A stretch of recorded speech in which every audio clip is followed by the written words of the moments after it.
Hi guys, welcome back to our channel Finance for Beginners. Today in this video I'm going to show you how to log into your AutoCount Payroll. To do so, follow some simple steps with me. First of all, open your browser, then go to your default search engine.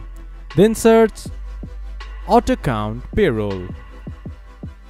Then you can see Login on the top.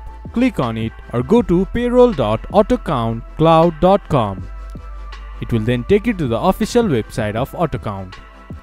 There, enter your email address, then your password. Once you have entered your login credentials, click to login.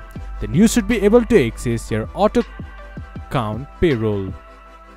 To make login easier for next time, click to Remember Me. But I do not recommend you doing it in a public computer or a shared device. If you have forgot your password, you can get help by clicking to Forgot Your Password.